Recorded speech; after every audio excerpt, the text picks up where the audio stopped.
businessman or whoever you are to be using Rolls-Royce. You know, if you have money for Rolls-Royce, you should go and put up an industry in your locality or anywhere part of Nigeria, wherever that you feel there is a need. You know, and that's why really sometimes it pains me when I go to the local airport, whether it's here or Lagos. You see that to even find a parking of your plane is impossible. Everybody has a private jet. Those private jets should be in industries so that we can create jobs. Because today, luckily, you know, some people maybe they don't know the position of the country as we speak, because population growth is 8.7 million babies every year.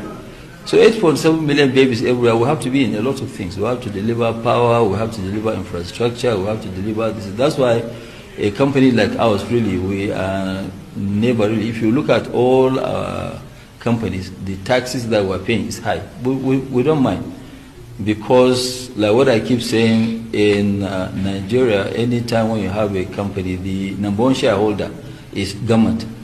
But, you know, so what we are looking for is that government should facilitate. They should give us, you know, an enabling environment to do this. But then, we too, as corporate citizens, we must make sure that we pay our taxes. We must behave.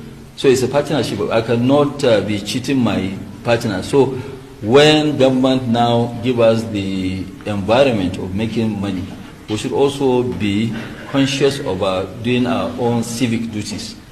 That is to pay tax. Because if I pay tax, your children will be able to go to school. Your children will be able to go to hospital. None of us, you know, really, we don't need to go to Cairo, London, or US for medicals. We do it here. But, you know, the demands of government is huge. So if the demand of government is huge, we must do our own bit. And we should stop calling for foreign investors. There's no foreign investor that will come here.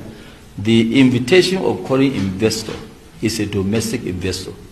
What attracts a domestic investor, okay, is good policies, good governance, rule of law. Once you have this, domestic investors will also be encouraged by the government to come and invest. You know, because some of them will say, I don't know, it's just like us now. Before we say, I don't know, no industry.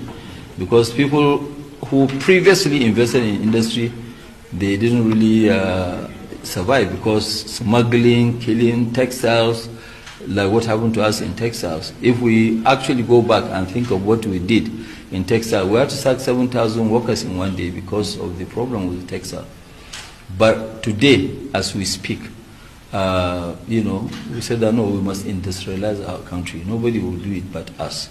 So when we industrialize, a foreigner will now come either to partner with us or partner with any Nigerian, but we want to remove this perceived risk, the real risk, and also the perceived one.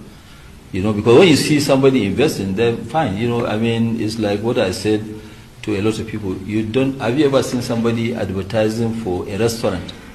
Nobody advertises restaurant at all.